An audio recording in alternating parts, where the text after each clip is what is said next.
राधे राधे महाराज जी, आपके चरणों में कोटि कोटि प्रणाम। महाराज जी, मेरे को 17 साल से मानसिक रोग है, जिसके कारण मेरी दवाइयां भी चल रही हैं। डॉक्टर के कहने पर मैंने हस्तक्रिया भी शुरू कर दी और तब से ही कर रहा हूँ। दवाइयां न लेने पर थोड़ा एग्रेसिव हो जाता हूँ, काम करने का भी मन नहीं करता, नहीं आत्मविश्वास रहा है, हर समय खाने का ही मन होता है। वो डॉक्टर है।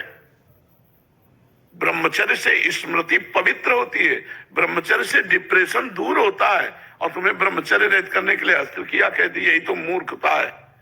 किस डॉक्टर ने कह दिया? ब्रह्मचर्य से जो महानता आती है वो तुम्हें पहले तो मार दिया उसने, ब्रह्मचर्य का नाश करना बता दिया तो मार तो दिया ही उसने। कहां से औषधि देगा? नींव नष्ट कर रहा है, बिल्डिंग बनाना चाहता है। शरीर की, जीवन की, स्मृति की, सबकी नींव है ब्रह्मचर्य। कई बार करते हो? 3। अब बताओ, मतलब दुर्दशा हो गई। 3 बार किसी स्वस्थ आदमी को अस्तमय तुम बता दो, अगर 2-4 महीने में डिप्रेशन ना आने लगे तो हमें बता देना, तुम डिप्रेशन से दूर हो गए। अरे ब्रह्मचर्य वीर नाश, और उसके दिमाग की स्थिति को पुष्ट करना चाहते हो वीर नाश करके, जबकि वीर से दिमाग की स्थिति पुष्ट होती है। खून को मथ करके वीर बनता है। एक मनोवाह नाड़ी है अंदर, संचालित हो जाती है। कहीं वीर नहीं पूरे शरीर में, किसी डॉक्टर से पूछ लेना। जैसे पित्त की थैली, ऐसे कोई वीर की थैली नहीं है। वो रक्त को गर्म करके तत्काल वीर बनाती है। जैसे वात्सल्य से भर करके गाय के खून से दुग्ध बनता है। बछड़ा ना हुआ हो फिर दूध निकालो थन से, भला हमें बताओ कि 5 लीटर निकला, उसी रक्त से बनता है दूध। ऐसे ही मनुष्य के शरीर में एक नाड़ी है, मनोवाह नाड़ी। जब हम काम चिंतन करते हैं या हस्त मैथुन आदि के द्वारा अपनी जनेंद्री को गर्म करते हैं तो मनोवाह नाड़ी संचलित हो जाती है, पूरे खून से निकालती हो पूरा सप्तम धातु वीर्य को। दिन में 3 बार, बताओ, गजब कर दिया। अब क्या जीवन रह जाएगा? कोई काम करने का मन नहीं होता, आत्मविश्वास एकदम हिल गया है। आज से पहली बात बंद करो, हस्त मैथुन बंद करो, ठीक है?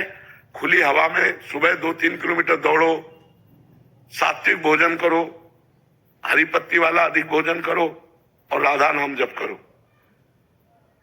और 1 महीना बाद हमारे पास आना, बताना कि तुम, ये तो हम तुमको बताया है, मूल बात है। हमने जो तुमको कहा वो करके देखो। तुम्हें जैसे हम आपको आदेश कर जाओ यमुना स्नान करो जाके, तो अब तुम हमारी ताकत से यमुना स्नान करके आओगे।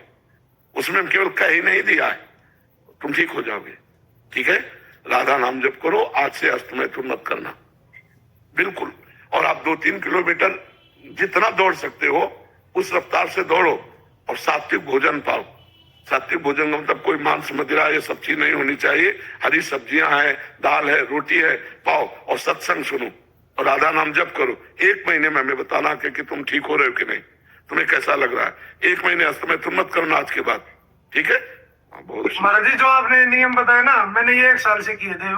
उससे पहले ऐसे डिप्रेशन और डर बना रहता था। अब महाराज जी आपकी कृपा से ना अंदर में आग चल रही है। हाँ बिल्कुल, कोई डर नहीं है महाराज। बिल्कुल बिल्कुल आपके कृपा से नाम जब होता है, जिंदगी मौज में काचे कट रहे हैं। बिल्कुल बिल्कुल, नहीं अच्छे हो जाओगे तुम, मस्त हो जाओगे तुम। बहुत प्रमोट कर रहे हैं इस चीज को, मैं भी बताते रहूंगा कि मेरा सवाल नहीं था, लेकिन डॉक्टर बहुत बड़ी बड़ी तर्क दे रहे हैं, ऐसी तर्क दे रहे हैं, उनकी तर्क सुन के लगता है कि बड़े तर्क को बात कर रहे हैं। बड़े विद्वान डॉक्टर टेंशन दूर होती है। तुम्हारी दूर हुई? नए नए लड़कों को बर्बाद कर रहे हैं, छोटे छोटे बच्चों को बर्बाद कर रहे हैं। हम किसी को भी ये बात कह रहे हैं कि अगर आपको डॉक्टर की बात माननी है तो 2 महीने आप कीजिए और रिजल्ट लिखिए, और 1 महीने ब्रह्मचर्य से रहिए, उसका रिजल्ट लिखिए। आपको खुद पता चल जाएगा कि बात किसकी सत्य है। यहाँ सैकड़ों बच्चे ऐसे आए जो की स्थिति में पहुंच चुके हैं अस्तमय तुम के द्वारा। जी, कभी आपका वीडियो जब ब्रह्मचर्य के ऊपर डालते हैं तो मतलब हजारों की संख्या में ऐसे कमेंट्स आते हैं कि हम तो मतलब बर्बाद हो गए हस्तक्रिया करने पे, और ऐसे भी आते हैं जिन्होंने छोड़ दिया है कि उनका जीवन में कैसे परिवर्तन। कितनी गंदी बात के लिए डॉक्टर उत्साहित करते हैं, कितनी गंदी बात के लिए प्रमोट कर। ऐसे ही महाराज, जैसे यहाँ सवाल पूछा गया है, ऐसे ही वहाँ सवाल पूछा उससे, तो उसने कहा कि ये तो सही है, करना चाहिए। अब कलयुग बढ़ेगा कैसे, लोग नष्ट कैसे होंगे? इसी से नष्ट होंगे। जब बड़े स्तर से ये बातें प्रचार प्रसार की जाएंगी तो यही होंगे। अब एक कोई फिल्म थी, लड़के ने बताया कि फिल्म से उत्साह बना हस्तमैथुन करने का। जब हस्त क्रिया से हम घर्षण करते हैं तो मूत्रेंद्रिय की जो नस नाड़ियां होती है वो इस कोट की हो जाती है कि कुछ दिन के बाद फिर वो संतान उत्पन्न करने की क्षमता ही नष्ट हो जाती है। जरा सा चिंतन हुआ वीरपात हो गया, जरा सा छुए वो वीरपात हो गया। जो गृहस्थी धर्म वो उसकी योग्यता ही खो देता है। और चिड़चिड़ा स्वभाव हो जाना, कमर में दर्द होना, घुटनों में दर्द होना, किसी बात को सोचकर ही भार लगना, किसी बात पर घुस नहीं पाना, ये बहुत सी कमियां आ जाती है। और कैसे डॉक्टर है यार की ऐसी बातें करते हैं। महाराज जी, एक तर्क ये है कि नोबेल पुरस्कार यहूदियों के पास है, आप भारतीयों के पास नहीं। यार आध्यात्मिक पुरस्कार क्या यहाँ से मिलेगा? क्या आध्यात्मिक पुरस्कार भगवान से मिलता है। आध्यात्मिक पुरस्कार क्या आप आध्यात्मिक पुरस्कार के विषय में जानते हैं क्या? नहीं जानते ना। तो यही भारत रत्न और यही जो नोबेल पुरस्कार है तो लौकिक है ना। तो अगर अध्यात्म में बल ना हो तो बड़े बड़े पुरस्कार वाले अंत में घुटने टेकते हैं आकर के, अध्यात्म के घुटने टेकते हैं। देखो, शराब पीना, व्यभिचार करना, इसमें मन लगेगा, लेकिन शराब ना पीना, व्यभिचार न करना, इसमें मन नहीं लगेगा। अच्छा, इसमें जो उन्नति होगी वो आध्यात्मिक होगी, उसमें जो उन्नति लौकिक है, लौकिक उन्नतियों में बहुत पुरस्कार मिल रहे हैं, लेकिन आध्यात्मिक उन्नति जो भगवान की प्राप्ति का है, जो संयम का है, जो जितेंद्रियता का है, उसे संसार कौन जानता है भाई। अच्छा, आप आज आए हो हमारे पास किस बात के लिए आए हो? अध्यात्म के आकर्षण से ही तो आए हो। हमारा पुरस्कार ये होगा कि आप सही हो जाओ, आप सही हो जाओ, आप सही हो जाओ। आध्यात्मिक से अब जैसे बच्चा कह रहा है, इसका अनुभव है कि जब मैं गलत आचरण करता था तब मैं अशांत और भयभीत था, आज मैं आपके अनुसार चल रहा हूं, मैं बिल्कुल कह रहा है निर्भय हूं। तो ये बात अब निडरता का, उसकी आध्यात्मिकता का, अब इस बात को तो संसार नहीं जानता है ना। जितेंद्रियता का, जिसके निकालने में इतना सुख है उसको रोकने में कितना सुख होगा, इस बात को कैसे कोई समझे। महाराज जी, नाम बल से हुआ है, सच बता रहे। आपने तो बोला राधा राधा रटो, अपने बस की कुछ नहीं थी। अगर राधा राधा रटते रहे ना अपने, पता नहीं क्या होता है, सारी गलत चीज छूट गई महाराज। बिल्कुल बिल्कुल छूट रहा है, बिल्कुल छूट, और आप ठीक हो जाओगे। यही बात आप कहोगे जो ये बोला, बस आप बिल्कुल चलना हमारे कहने के अनुसार। तो ये जो बाहर के पुरस्कार है इनको मत देखो भाई, आप देख लेना, हमारी बात मान लेना। 1 महीना में आपका परिवर्तन न हो तो हमें बताना कि तुम ठीक है, पर जैसा हम कहें वैसा करना। तुम उचित दवाइयां लेते रहो, हस्त मैथुन मत करना, और ये खाओ पी के दौड़, फिर धीरे धीरे दवाइयां फिर छोड़ देना। 1 महीने में अगर लाभ मिले आपको तो हमें बताना। और बड़ी हिम्मत है महाराज जी, उन्होंने पूछ लिया। हाँ, इसे संकोच माना जाता है, गंदी बातें मानी जाती है कि महाराज जी पहले मानसिक बीमारी होती है, उसके बाद डॉक्टर के पास जाते हैं, डॉक्टर कुछ और सलाह गलत शब्द देता है। हाँ, गलत भी कर देते हैं। तीक यादव जी, पुणे महाराष्ट्र से। राधा राधा महाराज जी, आपके चरणों में कोटि कोटि प्रणाम। महाराज जी, एक नवीन साधक को कितना ज्ञान लेना चाहिए? क्या भगवत गीता से शुरुआत कर सकते हैं? ज्यादा ज्ञान लेने के चक्कर में कंफ्यूजन होता है, कृपया मार्गदर्शन करें। क्या कंफ्यूजन होता है ज्यादा? क्या मतलब गुरुजी जैसे यूट्यूब इस पे ऐसे पढ़ते जाए तो कुछ अलग अलग ही, मतलब ये भगवान दिख रही है वो, ये ज्ञान काम नहीं करता है। ज्ञान काम करता है राधा राधा, राम राम राम राम, कृष्ण कृष्ण कृष्ण कृष्ण। इससे जो आपके अंदर ज्ञान होगा वो काम में आएगा। ये सब बाहरी ज्ञान तो केवल बौद्धिक स्तर से आप सुनेंगे, दूसरों को सुना देंगे, लेकिन जो काम क्रोध आदि पर विजय प्राप्त करना है वो आप इससे नहीं कर पाएंगे। नाम जप करें, साधना करें, आराधना करें, उससे जो ज्ञान होगा वो हम विजय प्राप्त कर लेंगे माया से। तो हमको चाहिए कि ज्ञान प्राप्ति का उपाय पकड़े। क्या? शास्त्र स्वाध्याय करें, जैसे आपने कहा गीता जी शुरू करें, तो जो महापुरुषों द्वारा की गई टीका है, टीका माने अर्थ, उसका विस्तार, जैसे स्वामी राम सुखदास जी ने किया है गीता जी की टीका, उसका नाम साधक संजीवनी है। वो आप ले आइए, आराम से पढ़िए, समझ के पढ़िए, और नाम जप कीजिए, और माता पिता परिवार की सेवा कीजिए। इससे जो ज्ञान होगा वो माया पर विजय प्राप्त करा देगा। ऐसे बौद्धिक स्तर का ज्ञान आप प्रवीण हो सकते हैं दूसरों को समझाने में, उपदेश देने में, क्योंकि आपने बहुत शब्द चयन किए, लेकिन आपका कल्याण नहीं होगा। आपका कल्याण होगा भजन करने से। बारी मथे घृत होए बरु, सिकता ते बरु तेल, बिनु हरि भजन न भवतरी, आ सिद्धांत पेल। बालू पेरने से भले तेल निकल आवे, असंभव है वैसे तो, और जल मथने से भले मक्खन निकल आवे, घी निकल जावे, असंभव है, पर ऐसा हो सकता है। पर बिना भगवान का भजन किए दुर्गुण, दुराचार, अशांति और इस संसार चक्र से हमारा उद्धार नहीं हो सकता है। सही के माने में काफी ज्ञान सबको रहता है। जैसे किसी की बहन बेटी की तरफ गंदी दृष्टि से देखना पाप है, किसी पुरुष की तरफ भोग दृष्टि से देखना पाप है। क्या ये बात नहीं जानते सब लोग? क्या ये नहीं जानते किसी जीव की हिंसा करना पाप है, चाहे अपना गर्भस्थ शिशु हो या बाहर पशु पक्षी हो? ये ज्ञान है तो पर प्रयोग कहाँ है? जितनी जानकारी आपको है उतने में आप एक महापुरुष बन सकते हैं। आपको इतनी जानकारी है, पर उसका प्रयोग हो पाता है क्या? क्यों? क्योंकि आपके पास अध्यात्म बल नहीं है। जानकारी के अनुसार ब्रेक मार देना, गलत आचरण ना होने पाना, अच्छे आचरणों में आगे बढ़ना, ये पवित्र बुद्धि निर्णय करती है। अगर ड्राइवर नशे में हो तो जानकारी किसी काम की नहीं, वो एक्सीडेंट करेगा। ऐसे बुद्धि यदि मलिन हो तो कहीं ना कहीं फंसा ही देगी हमको, हमारी जानकारी किसी काम में नहीं आएगी। हमें लगता है भजन करना चाहिए। अच्छे आचरण करने से, पवित्र आचरण करने से हमारे अंदर दिव्य शक्तियां जागृत होती हैं। मलिन आचरण करने से हमारी जीवनी शक्ति का नाश होता है।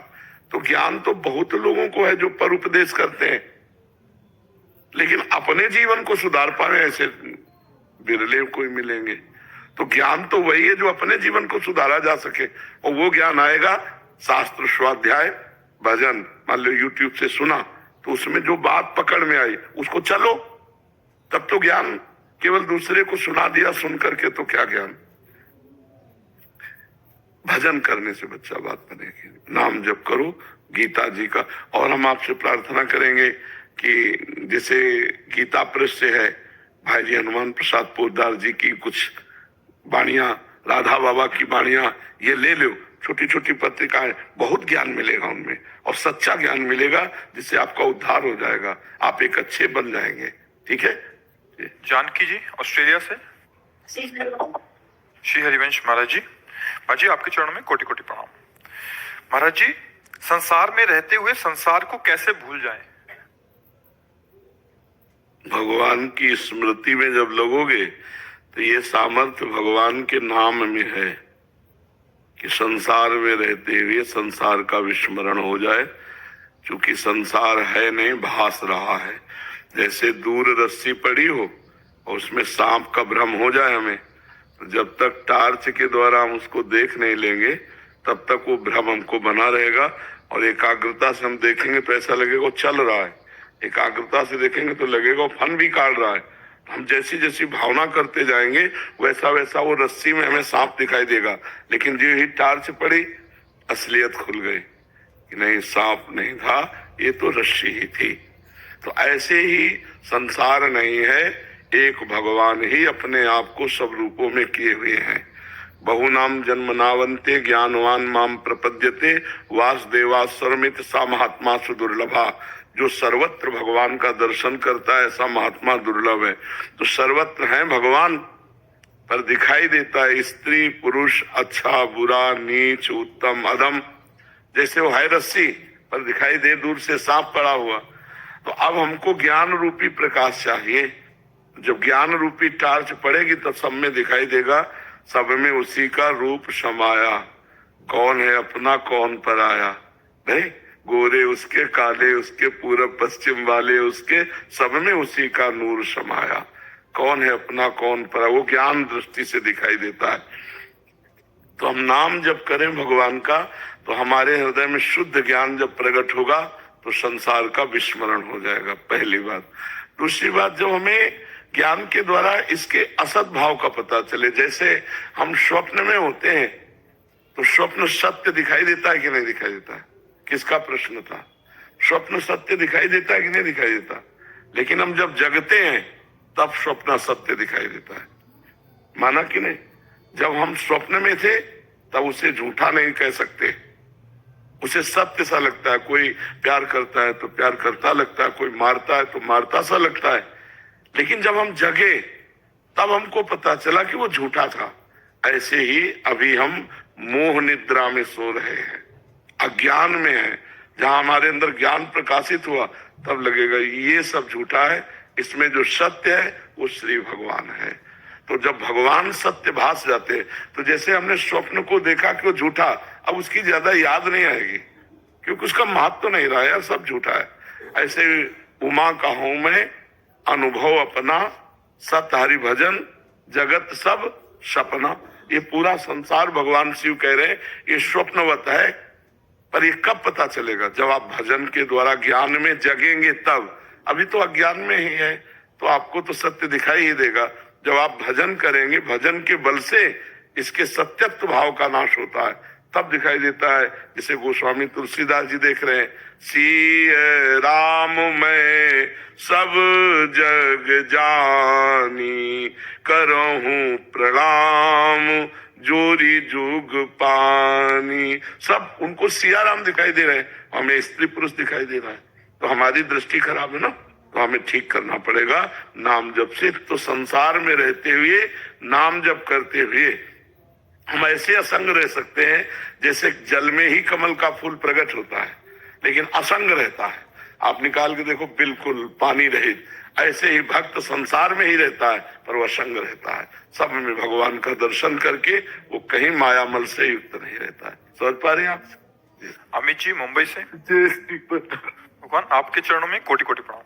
भगवान जैसे आप श्री कहते हैं कि जो भी सिद्ध महापुरुष जन होते हैं वो कोई कर्म नहीं करते, ना ही कोई शुभ और ना ही अशुभ, वो कर्म से परे होते हैं। भगवान मुझ अधम का ये प्रश्न है कि बिना कर्म रहित क्या है? जैसे हम ग्रस्त कुछ ना कुछ कर्म करते रहते हैं। हमारी बात समझो, गाड़ी बंद है, एक पैसा का पेट्रोल खर्चा नहीं है और ढलान से उसको छोड़ दो ब्रेक हटा करके, तो गाड़ी चल रही है।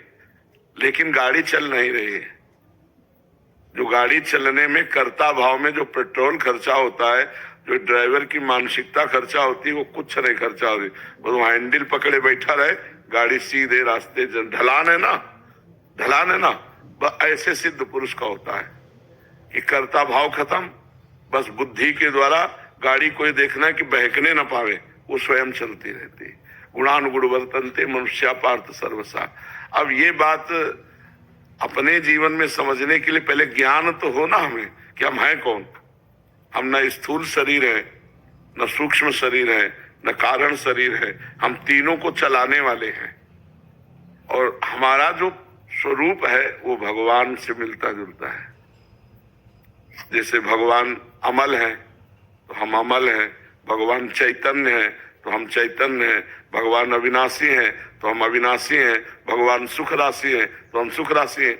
ईश्वर अंश जीव अविनाशी चेतन अमल सहज सुख राशि, हमारा स्वरूप भगवत स्वरूप है। जब हमें जान जाएंगे तो कर्ता भाव हट जाएगा। जैसे ये पंखा चल रहा है, इसमें कर्तृत्वाभिमान है नहीं, क्योंकि जड़ है ये, तो किससे चल रहा है आप जान सकते हैं? बिजली से, बिजली से, पावर से। तो इसका कोई अभिमान है क्या कि मैं चल रहा हूं? इसको चलाया जा रहा है किससे? बोले बिजली से चल रहा है। नहीं, अभी बिजली कट ऑफ करो, बोले चल जाए। तो ऐसे ही आप ईश्वर से चल रहे। कठपुतली को देखा नाचते हुए, अब वो गर्व कर में बहुत बढ़िया डांस कर लेती हो, तो पीछे जो अंगुलियों का चमत्कार है, वो पीछे अपनी डोरी में अंगुलियां फंसाए जैसी चेष्टा करता जा रहा है, वैसा वो नाचती चली जा रही है और बाहर हम लोग ताली बजाते, बहुत सुंदर डांस हुआ। तो कठपुतली अंगुलियों के इशारे से नाचती है। ऐसे ही सतोगुण रजोगुण तमोगुण के इशारे से हर जीव से क्रिया होती है, पर वो क्रिया को स्वयं कर्तृत्व भाव में ले लेता है कि मैंने किया, इसलिए उसे भोगना पड़ता है। अवश्य में भोक्तव्यम कृतम कर्म शुभाशुभम। ये ज्ञान हो जाए, ये आध्यात्मिक रहस्य है, ये बिना भजन के थोड़ी समझ में आएगा। खूब नाम जप करो, सत्संग सुनो, शास्त्रों का स्वाध्याय करो, पवित्र आचरण रखो, पवित्र भोजन, तब बुद्धि शुद्ध होगी, तब ये जान पाओगे। तो हमें भी ऐसा ही आभास होगा कि हमें चलाया जा रहा है। बिल्कुल ऐसे ही आभास होगा। जैसे इस समय जगत दिखाई दे रहा है सत्य, ऐसे उस समय भगवान दिखाई देंगे। सब में भगवान दिखाई देंगे कि भगवान ही भगवान है, न कोई स्त्री है न कोई पुरुष है। ऐसा बाहरी रोल जैसा मिला है ऐसा वैसे ही करेगा। बाहरी ऐसे थोड़ी कि सबके पैर छूता घूमेगा, नहीं। किसी को आशीर्वाद देगा, किसी को डांटेगा, किसी को प्यार करेगा, किसी से गले लगेगा, किसी से हाथ मिलाएगा, लेकिन वो सब में भगवान का दर्शन कर रहा है। व्यवहार अलग अलग होगा, दर्शन एक ही होगा। दर्शन सब में भगवान का होगा और व्यवहार एक जैसा तो हो ही नहीं सकता। बोले सबके समान व्यवहार करना चाहिए, नहीं हो सकता, समान व्यवहार हो ही नहीं सकता। जैसे देखो अपने यहाँ छुआ तो हाथ तो अपवित्र नहीं हुआ, लेकिन नीचे के द्वारों को छू लें तो हमको रज लगा के हाथ धोना पड़ेगा। अपने ही शरीर में है, लेकिन वो व्यवहार एक जैसा शरीर में नहीं कर सकते तो समाज में कैसे कर सकते हो। अब जैसे सब में हम भगवान देखते हैं तो 4 स्त्री स्वरूप है, पत्नी है, बहन है, माँ है और बेटी है। चारों में भगवान समान है, लेकिन व्यवहार समान नहीं हो सकता। व्यवहार में अंतराय हो जाएगी कि नहीं, एक के पैर छुएंगे माँ के, और पत्नी के साथ पत्नी जैसा व्यवहार, बेटी के साथ बेटी जैसा, बहन के। तो जो व्यवहार को यथोचित करता है, जैसा करना चाहिए, और सब में भगवान को देखता है, वो असली ज्ञानी है, सही में वही ज्ञानी है। हर्ष जी राजस्थान से। श्री राधे। राधा वल्लभ श्री हरिवंश महाराज जी, कोटि कोटि नमन। महाराज जी, मनुष्य जन्म से मृत्यु तक अपने व्यक्तित्व के शोधन एवं संशोधन के भरसक प्रयास करता रहता है। महाराज जी, प्रश्न यह है कि किस प्रकार मनुष्य मृत्यु पर्यंत अपने संपूर्ण याददाश्त को अक्षुण्ण रख सकता है। बुद्धि पहले पवित्र हो और बुद्धि रजोगुण से हटे। इस जन्म के क्या, अनंत जन्मों के, सैकड़ों जन्मों के कर्मों को देख सकता है बैठे बैठे, पर बुद्धि की क्षमता इतनी अपवित्र हो गई कि परसों दोपहर के क्या खाया था इसके लिए सोचना पड़ेगा। नहीं सोचना पड़ेगा। आपसे पूछा परसों शाम के क्या पाया, तो परसों शाम के आपको लौटना पड़ेगा और उसमें पूरी गणित लगानी पड़ेगी, तब अच्छा ये चीज वहां पाई थी। इतना समय लगेगा। अगर पूछा जाए इसी जन्म में माँ के गर्भ में आप 9 महीने रहे, 1 सेकंड की स्मृति है क्या? इसी जन्म में माँ के गर्भ में 9 महीने रहे अपने सब लोग, लेकिन 1 मिनट की भी स्मृति नहीं है कि उस समय मुझे कैसा लग रहा था। तो हमारी स्मृति तो बहुत नष्ट हो गई है, और ये नष्ट हुई है माया के भोगों में। तभी कहते ना, त्रिकालज्ञ महापुरुष है, उन्होंने भोग नहीं भोगे। संयम, ब्रह्मचर्य, जितेंद्रियता और निरंतर भगवान की स्मृति, तो बुद्धि में स्मृति जागृत हो गई। स्मृति से आप हजारों जन्मों को देख सकते हैं कि आपके हजारों जन्म हुए, आप क्या क्या बने, कैसे कैसे बने। तो ये स्मृति तो हमारी इसी जन्म की खो गई है अभी तो हमें भजन के द्वारा स्मृति प्राप्त करनी पड़ेगी। अर्जुन जी को गीता सुनने के बाद क्या मिला? उसने पूरी गीता सुनी अर्जुन जी ने, फिर क्या कहा? नष्टो मोहा स्मृति लब्ध्वा त्वत्प्रसादान मयाच्युता। हे अच्युत भगवान गोविंद, आपकी कृपा से अब मोह का नाश हो गया और मुझे स्मृति प्राप्त हो गई। तो ये स्मृति जो विस्मृति के गर्त में चली गई है, इसे आप पुनः जागृत कीजिए। खूब भगवान नाम जप कीजिए। सब कुछ इसी से पूर्ण हो जाएगा, नाम जप से। जो नाम जप नहीं करता, हमारी दृष्टि में कुछ न हासिल नहीं कर पाएगा, न लौकिक न पारलौकिक। और नाम जप करता है तो लौकिक पारलौकिक जो चाहेगा वो प्राप्त हो जाएगा, पक्का। शपथ पूर्वक कहते हैं, शपथ कसम पूर्वक। नाम जप करोगे तुम्हारा इस लोक और परलोक दोनों जगह मंगल हो। नाम जप नहीं तो सब बकवास है। सब साधन कर यह फल सुंदर, प्रभु पद पंकज प्रीति निरंतर। खूब नाम जप करो, इसी से भगवत स्मृति जागृत हो जाएगी। और जब भगवान की स्मृति हो गई तो भगवान में सब विराजमान है, जो चाहो इस स्मृति में देख सकते हो। पर ऐसी स्मृति तो पहले आए कि हमारी स्मृति में भगवान आ जाए, हर समय उठते बैठते चलते फिरते भगवान की स्मृति हो जाए। जी। रमेश चंद्र गुप्ता जी, बरसाना से। श्री हरिवंश महाराज जी, आपके चरणों में कोटि कोटि प्रणाम। महाराज जी, यदि राधा नाम से गुरु जी की कृपा से प्रीति हो गई हो तो क्या महाकुंभ में जाना जरूरी है क्या? वो जहां बैठा वही महाकुंभ है। देखो, सबको जाना चाहिए। तीर्थराज प्रयाग है, गंगा जी हैं, यमुना जी हैं, सरस्वती का संगम है, एक तो ये, और दूसरे बहुत से संत समागम का संगम है। वैष्णव जी हैं, सन्यासी जी हैं, अवधूत जी हैं, नागा जी हैं, बड़े बड़े संत महात्मा है, उनका समागम है। ये परम लाभ है। पर अगर जिसके ये भावना है कि मैं राधा राधा रखता हूँ, कहीं नहीं जाता, तो उसे कहीं जाने की जरूरत नहीं। तीर्थी कुर्वन्ति तीर्थानि, उसके चरण जहां पड़ जाएंगे वहां तीर्थ बन जाएगा। जब गंगा जी ब्रह्मलोक से धराधाम पर आने की हुई तो दो बातें पूछी कि जब मैं ब्रह्मलोक से गिरूंगी तो नीचे रसातल को चली जाऊंगी, बीच में रोकेगा कौन?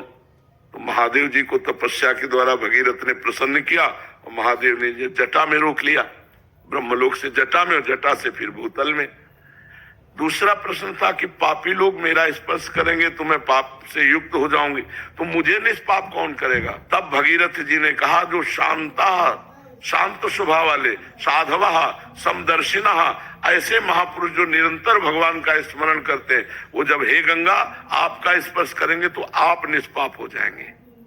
गंगा को भी निष्पाप करने की सामर्थ्य भगवत प्रेमी महात्मा में है। अगर वो एकांत बैठा भगवान का दर्शन कर रहा है तो दो है, एक तो है अचल प्रयाग जहां जाओ, और एक है चलते फिरते प्रयाग। मुद मंगलमय संत समाजू जो जग जंगम तीर्थ राजू। अगर संत समागम मिल गया तो चलते फिरते तीर्थ राज प्रयाग का हमने अवगाहन कर लिया। अब प्रयाग में सबसे बड़ा लाभ है कि बहुत से संतों के एक साथ दर्शन हो जाते हैं, बहुत से संतों की चरण रज मिल जाती है। हमको यही सबसे बड़ा लाभ है हमारी दृष्टि में कि इतने संत हम भारत और विश्व के जहां खोजने जाएं तो पूरा जीवन लग जाएगा, हम नहीं मिल पाएंगे। और 2-4 दिन में सब संतों के दर्शन कर सकते हैं, हर गली घूमो सब संत महात्मा के दर्शन। और अगर ये है कि मैं नाम जप कर रहा हूँ निरंतर, मुझे कहीं नहीं जाना, तो कहीं जाने की जरूरत नहीं, अपने कहीं नहीं जाते। महाराज जी हम बरसाना में रहते हैं, तो महाराज जी अभी धाम में चिंतन करते हुए मन लगता है, तो क्या श्री जी के महल 3-4 दिन में चले जाएं तो चलेगा? बहुत बढ़िया, बहुत बढ़िया। आप चिंता न करो, आपका शरीर बूढ़ा हो रहा हो तो नौ किशोरी आ जाएंगी सखियों के साथ, आप चिंता न करो। हाँ, खूब नाम जप करो। महाराज जी एक प्रश्न पूछ सकता हूँ छोटा सा? महाराज जी पिछले 1.5 साल से मैं वृंदावन आ रहा हूँ, हर महीने आप बुला रहे हैं मुझे आपकी कृपा से। महाराज जी अब परिस्थिति ऐसी घर की होगी कि मेरे को आना बहुत मुश्किल लग रहा है और काम में रुचि थोड़ी बढ़ा रहा हूँ, परिस्थिति खराब कुछ ऐसी हो गई है। तो महाराज जी बहुत डर लग रहा है कि आपसे कहीं दूर ना हो जाए, श्री जी से दूर ना हो। नाम जब कम हो गया है। नहीं, नाम जब कम मत करो। वृंदावन आना कम हो जाए तो कोई बात नहीं, हमसे मिलना कम हो जाए तो कोई बात नहीं। नाम जब कम न करो, आने जाना ये सब अलग बातें हैं। नाम जब जहां हो भाई, हमारे पास आने का वृंदावन आने का ये फल है नाम जप। अगर नाम जप छूट गया तो फिर सब ठीक नहीं है। नाम जप करते हुए कार्य करो। संसार की का बहुत समय होता है, 24 घंटा होता है। 6 घंटे सोने में रख लो, खाते हुए भी नाम जप किया जा सकता है, चलते हुए भी नाम जप किया, काम में बीच बीच नाम जप किया जा सकता है। अगर हमारी लगन हो तो हम बहुत नाम जप कर सकते हैं। देखो 8 घंटा 12 घंटा से ज्यादा कोई काम नहीं करता होगा, और 12 घंटा लगातार काम नहीं होता है, बीच बीच में हमको टाइम भी मिलता है, उस समय हम नाम जप कर लेते हैं। शेष 6 घंटा सोने में चले गए, 2 घंटा हम कह रहे हैं भोजन और नाश्ता और दुनिया में इसमें चले गए, 4 घंटा बचते। 4 घंटा भजन करो, बड़े बड़े भजनानंदी कहलाओगे। पर हम लोग समय बर्बाद करते हैं और कहते हैं हमारे पास समय नहीं है। हम नौकरी करते हैं, हमारे पास समय नहीं। हम किसानी करते हैं, हमारे पास समय नहीं। अब 24 घंटे फावड़े चलाते रहते हो क्या? 24 घंटे कलम चलाते रहते हो, 24 घंटे लैपटॉप में बैठे रहते हो, उसमें भी समय मिलेगा। थोड़ा लिखा राधा, फिर लिखा फिर राधा। अगर हमारी लगन है तो हम हर कार्य करते हुए बहुत बड़ा भजन कर सकते हैं। चिंता सताती रहती है, जैसे कोई परिस्थिति जो खराब। भगवान के सहारे रहो। परिस्थिति सबकी खराब है, किसकी अच्छी? कोई न कोई सबके पास अधूरापन है। क्यों? सबके जीवन में अधूरापन है कि यार अगर ये हो जाता तो हम पूरे हो जाते। सबके जीवन में अधूरापन है। हम लोग इस धोखे में न रहे। माया इसी अधूरेपन में बुढ़ापे तक मार देती है और एक को भजन नहीं हो पाता। ये होता है कि अब ये हो जाए फिर भजन करें, अब ये हो जाए फिर भजन को टालते रहते हो, मृत्यु नजदीक आ जाती है और मर जाते हैं। सरवरी शाह जी असम से। राधे राधे। राधे राधे महाराज जी। महाराज जी हम सब ये जानते हैं कि भगवान अंतर्यामी हैं और सब कुछ भगवान ने पहले से ही तय करके रखा है, तो हम कैसे विचार करें कि भगवान ने मेरे लिए क्या तय किया है, मैंने जीवन का उद्देश्य क्या है, मेरे जीवन का कैसे पता चलेगा? भगवान ने तुम्हारे लिए तय नहीं किया है, तुम्हारे कर्म ने तुम्हारे लिए तय किया है। अवश्य में भोक्तव्यम कृतम कर्म शुभाशुभ। भगवान ने तुम्हें चांस दिया है, जैसे मनुष्य जन्म दिया है।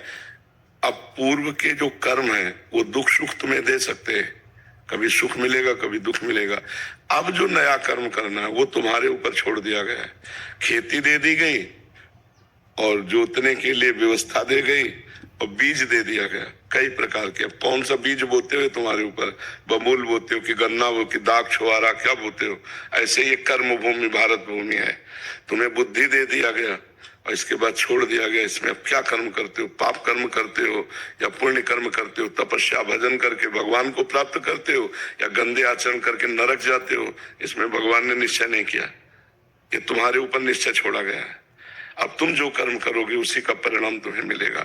अब यदि अपने आप को भगवान के चरणों में समर्पित करते हो तो वो बागडोर संभाल लेंगे। अभी तो अहंकार को समर्पित हो आप, मैं इन्हें ये किया मैं ये करूंगा, अहंकार विमूढ़ात्मा करता अमिति मन्यते, मैंने ऐसा किया मैं ऐसा कर सकता हूं, मैं ऐसा करूंगा, है ना, है ना। हाँ, अभी भगवान नहीं है, अभी अहंकार है।